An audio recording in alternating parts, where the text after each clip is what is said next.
right, this is episode number 1 of Delightful and Disabled. I am Maddie. And I'm Sarah.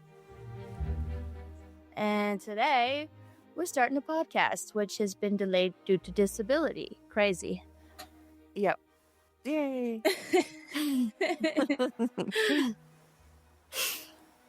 So, it's July. I cannot believe it's July already. I know. I'm so tired. I do not love heat. So I was on your page and I was watching some of your videos about disability pride. And I saw people in the comment sections being very confused. I know. I was just like, what in the world? Like, well, we already just had a Pride Month. Why do we need another? About quite different things. Yeah, this is not the same. It's like people don't understand the history of why we celebrate the days that we do. And that's so sad. I know. I think that it definitely needs more like recognition and stuff because people really need to understand the history of this because, you know, disability affects so many people. I believe it's between 20 and 25% right now of the population. And that's just like crazy. And when we like bring awareness to it, we're making it so people don't feel alone. Exactly. And we're all going to stand together in this. Oh my gosh, guess what? I was wrong. It's not between 20 and 25%. You wanna make a guess as to what the CDC said? It's probably way higher. Yeah. Bam. Ooh, I like that you could do that. I like that we can do that too. See, Nadia's going to be the tech savvy one, and I'm not. Yup, I'm very tech savvy. I was able to turn on a computer at 1. Run my Richard Scary floppy disk. Oh my goodness, floppy disks, they're crazy. Nowadays, kids don't even know what floppy disks are. Anyways. So this is the demographic, 28.7% as of the CDC's latest infographic. 1 in 4 do not have a usual healthcare provider. 1 in 4 have unmet healthcare needs because of cost. 1 in 6 did not have a routine checkup. Do you understand how horrible that is? Like, when we are not being preventative and trying to help ourselves from being sicker, all we're doing is masking symptoms and allowing ourselves to be sicker and sicker and sicker. Exactly. And like, but the thing is, though, is sometimes people mask their symptoms because they don't want to feel ashamed. They don't want people to judge them, you know, just different things like that. Or, as you said, like they can't afford it. Mm-hmm. It's ridiculous. A lot of people are like, I can't take off of work. It's insane. Exactly. And if you can't take off of work, it's because you got a doctor's note, so you had to go and pay for your doctor to basically say, you're sick, yeah. Yeah. Which floods doctor's offices. You have to pay your doctor to basically tell you what you already know. You know that you're sick. So why is it that we celebrate disability pride in July and not in June? Well, because July is when the ADA was signed, July 26, 1990, which I was telling my mom, I was like, I didn't even realize it was only in 1990 that it was signed. Exactly. It's as old as you and I are. That's so young. I was just like, that is insane. Well, when you consider that most ugly laws, which were laws that were in effect from like the 1880s till the 1970s, it makes sense that it took 20 years to go from, oh, maybe we should get rid of this law that strictly prohibits all ugly disabled people who like affect me from being in public, to, oh, maybe they should actually have a right to be in public. Yeah. And my mom was like telling me about how when she was younger, there's no specialty pediatric doctors. She had childhood arthritis. She pretty much had to suffer with, and it made it worse because there's no specialty doctors for children. And a lot of times you had to mask those symptoms to even fit into society's standards because they would lock people away for being disabled or different. Exactly. What you don't want to be sent away to an institution and never be able to see your family again. So you're going to hide as Yeah. much as you can and just try to be whatever cog in society that they want you to be with your head down low.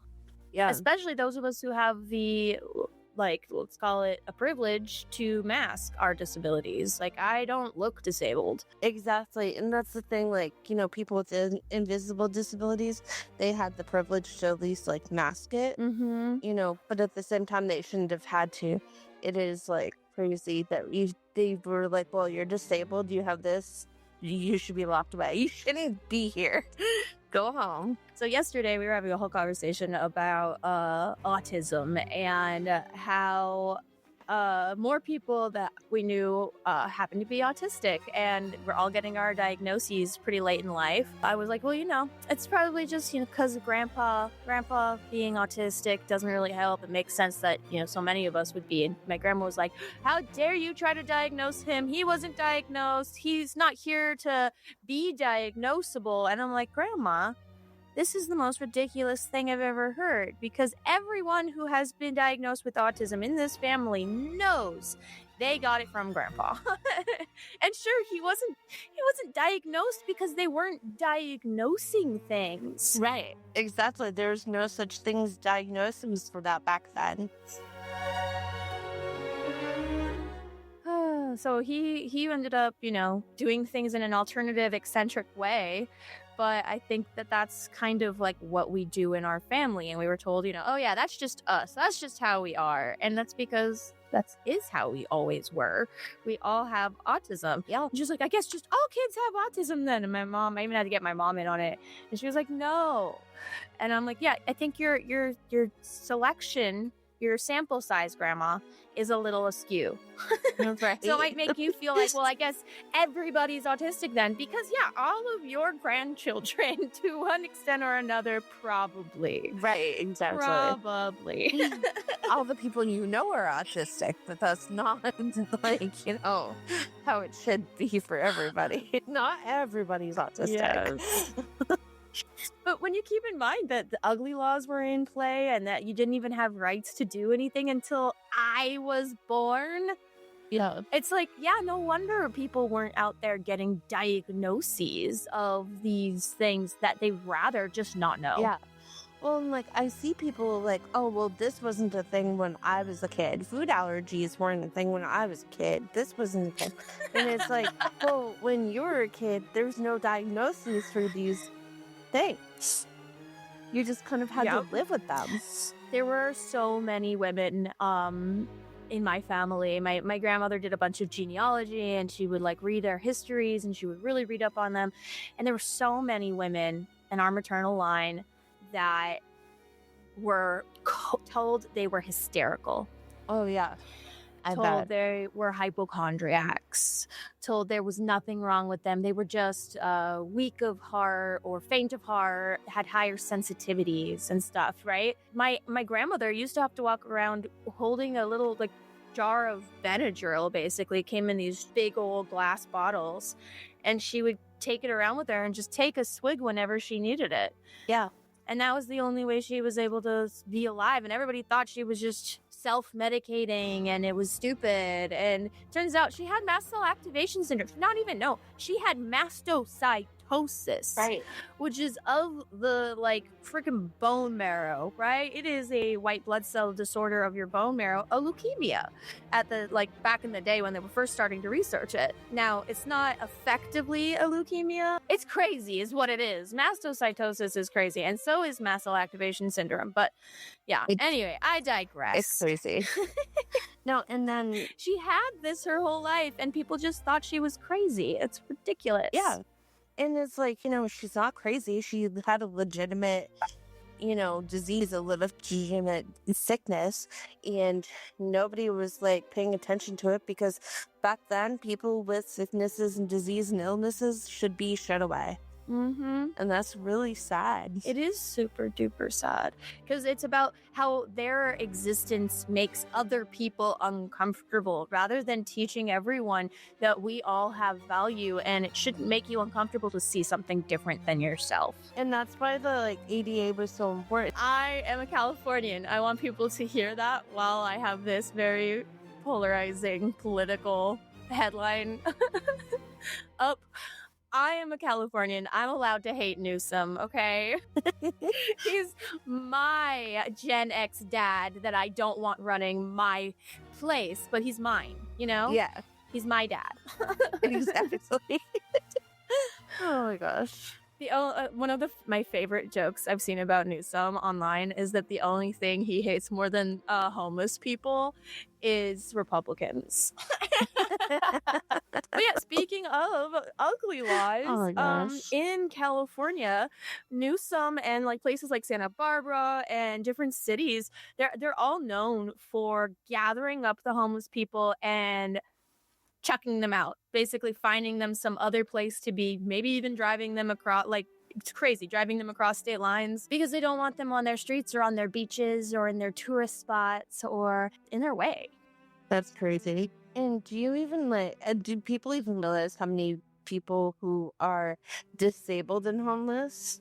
I see it all the time because I live down the street from a homeless shelter. Absolutely. You know, half these people are wheelchair bound and, different things like that. I cannot imagine getting proper medical care because you're homeless. When we're talking about stuff like homelessness, houselessness, marginalized identities, all of them are disproportionately affected by disability because all of our systems of oppression are built to disable you. They want you disabled, therefore you can just become checkmark a monetary funnel just directly into the government. Yep. And then the less you have, the more speech they have. Exactly. Because we live in a country where money is speech. Yep. It's insane. But yeah, I don't think it's just Newsom who's rebuilding asylums. I think this is happening. If it's happening in California, it's happening all over the US. We know RFK is planning on sending people to ranches, wellness ranches, quote unquote. So this is not surprising. It's so scary. It's just they want to go back instead of going forward. Why? That's the question, is why? And it's about money and power. Right. It's about basically trying to create indentured workers. So the 2025 theme for Disability Pride Month is "We belong here and we're here to stay." And I really like that. We belong here and we're here to stay. Yep. I really like that too. I really, really like that. Have you looked up the Disability Pride flag before? I have. And do you know that they actually changed the Disability Pride flag to be more sensitive to people with seizures and different things like that? Yes. So they had one that was a zigzaggy pattern and it was really not good. That one came out a few years ago. Some people liked it, but it really did cause visual impairment. People who had epilepsy had a problem. Yeah. And that's the last thing you need with a flag, is that it actually triggers members of your community. Exactly. It kind of defeats the purpose a little. A little bit. The mute black background with the diagonal bands and the color stripes, red, gold, white, blue, and green, symbolizes diversity of the disability community and their experiences, wellnesses, and barriers, and they face resilience. Black is mourning and rage for all the victims of ableist violence and abuse. That's us. Yes, pretty much. We're here. The diagonal bands represent cutting across the barriers and separate disabled people from society, symbolizing light and creativity within the disabled community. Randomly, do you know what I see these things as? But They are a system of equations that are inconsistent. Is you have a bunch of parallel lines. Parallel lines never touch each other. So if you had that in a system of equations, it would be an inconsistent system, which is my whole I like whole that. thing. So I love it. Yeah, that's like your whole name, inconsistent. Now, aren't every single color a different type of disability? Yes. Red equals physical disabilities. Gold stands for neurodivergency. White stands for invisible and undiagnosed disabilities. Green is sensory disabilities. What about blue? What's blue? Psychiatric disabilities. Psychiatric. Why didn't they? Oh, I wrote it on the side over here. Sorry. Dyslexia gets in the way sometimes. Yep. So yeah, I'm Yep. like 3 or 4 of this. Right. I'm the psychiatric. I have a physical disabilities. I have neurodivergence. I'm autistic. I have mast cell activation syndrome, which is very invisible and like most people don't have any idea. And yeah, having all of those actually leads to some of the others sometimes, like psychiatric issues. Most people who are disabled also struggle with mental health. Yes, exactly. They have a hard time getting help because they don't think that, they deserve it or, different things like that. And everybody should get help for their psychiatric help if they need it. Absolutely. And because we know that this whole society and system is not built for us and makes us have these mental health issues, we are here for everybody. We are here to talk about everything and discuss the challenges that are being brought upon the disability community right now. It's going to be quite a emotional and passionate experience, I have to say. I'm already so excited. Yes, me too. I'm so excited. And I'm also excited about the amount of people who are excited about this and they want to add different things into there and they're like, "Oh, don't forget this," because they just want their voices heard so bad. So, I'm very excited to do this. And also, speaking of voices heard, if you would like to be on the podcast, go ahead and email us. We are open to all kinds of guests. Yes, definitely. All right. And with that, I think that's the end of episode 1. Yay. All right. Thank you so much.